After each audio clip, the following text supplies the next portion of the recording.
大家好，咁歡迎又嚟到阿 Lam 講錶啦。咁希望大家可以訂閱個頻道啦，喺下邊留下言支持下嘅。咁要介紹一隻嘅 IWC 嘅 Mark 16啊，Mark 16其實都停我賺好耐㗎，因為而家去到 Mark 20㗎啦。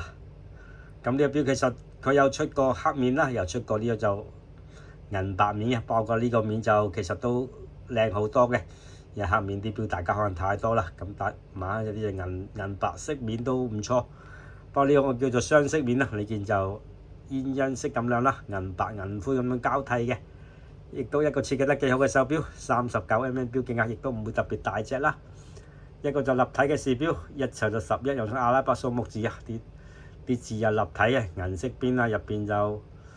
係啦，有啲都係銀白色嘅。咁我12點位有三角形，你見最出邊呢個圈啊，呢個圈一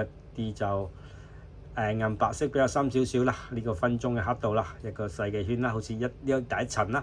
咁啊第二層呢度係阿拉伯數目字啊，1至11啦，呢個第二層用銀白色啦，咁再入邊啦，呢個圓圈啊，呢個圓圈就係一個銀灰色嘅嗱，咁睇下完全係銀灰色係咪？咁呢個大深針嘅，咁當然日曆㗎，日曆就開個窗啊，啱啱喺呢度，佢又唔係喺呢度喎，專登就近入少少嘅，因為呢度要相對翻呢邊啦。咁就白底黑字嘅，咁都幾柔和嘅做得。咁就一個有拉絲打磨嘅，呢個就錶圈啦，側邊其實都係拉絲打磨。一個就 IWC 嘥咗個框啦，一隻個設計簡單嘅呢個飛行員手錶啦。係啦，咁兩支針亦都係好似啲關刀咁樣啦，非常之靚，做得都係非常之襯，亦都係你見呢個寫住 Mark 16啊，automatic 啦係咪？咁物底設計啦，個後面亦都係螺絲底嚟嘅，咁呢度當然有鎖把啦，配上一個嘅咖啡色嘅深咖啡色嘅錶帶，咁原裝 IWC 個針扣啦，咁39mm 其實男女士都戴得嘅，咁男士就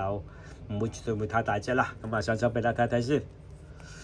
上手咁樣嘅，都非常之唔錯啦，係咪？咁就呢啲錶 IWC 點都 keep 翻隻簡簡單單，